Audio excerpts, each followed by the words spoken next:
Would you like to activate the auto-completion on your Eclipse to do something like that? Stay here, you are at the right place. I'm gonna show you how to do that right now. Before we move on, don't forget to subscribe to our channel and also click on the notification icon so you can receive a notification upon our next videos. Let's move on. So before we move on, let me show you the state of my computer right now. I'm gonna show you that the auto completion is not activated.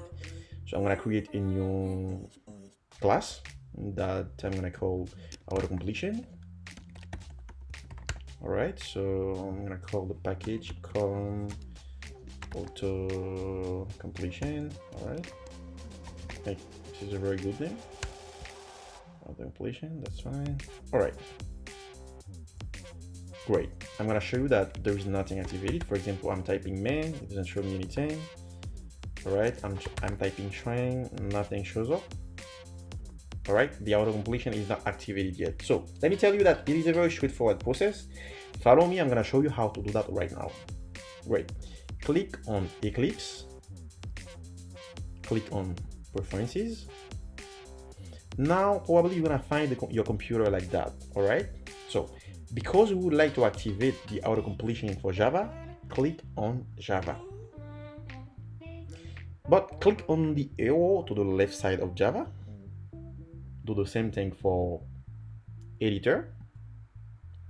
And being here, I want you to click on Content Assist.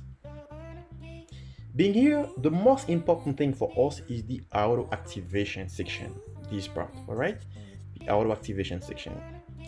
Probably you will find the auto activation enabled, but if it's not, for example, if you find it like that, please select it.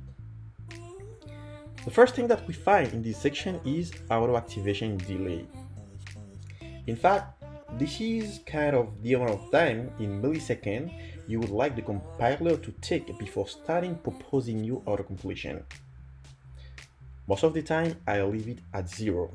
If, for example, you set it to be 1000 milliseconds, that means 1 second, every time you are typing, it will take 1 second before starting proposing you auto completion related to what you are entering.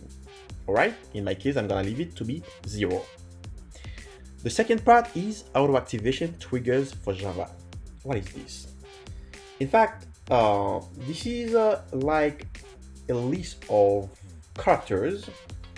That means a list of characters that you need to type before you get your auto completion to be triggered. All right, for now, it's only dot. That means you will get auto completion only when you click on dot.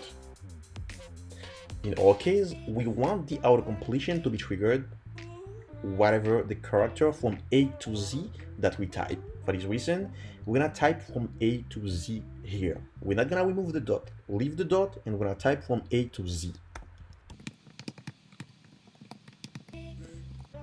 Fine, all right? And that's all. Now you just need to click on apply and closed. Now, let's try to tap main. Now it proposed us main, it's working. Let's try to type string, it's working. Now, let's say I would like to try to type string text. I click on semicolon. Do you see something? When I'm typing text, it proposes me text string. Me, I want only text. Now, when I click on semicolon to close my variable, all right, automatically it enters the full text for me. It enters text string. In my case, I want only text. All right, how to do that? We're gonna go back to the same place. All right. Being here, there is this option called disable insertion except enter. Click here. That's all. And here, when I'm trying to type text, all right, it's fine. It's working fine. All right. So again, thank you guys for staying until the end of this video. If you're not subscribed to the channel, please do that right now, and also don't forget to subscribe to click on the notification icon so you can receive a notification whenever we publish a new video. Thank you so much.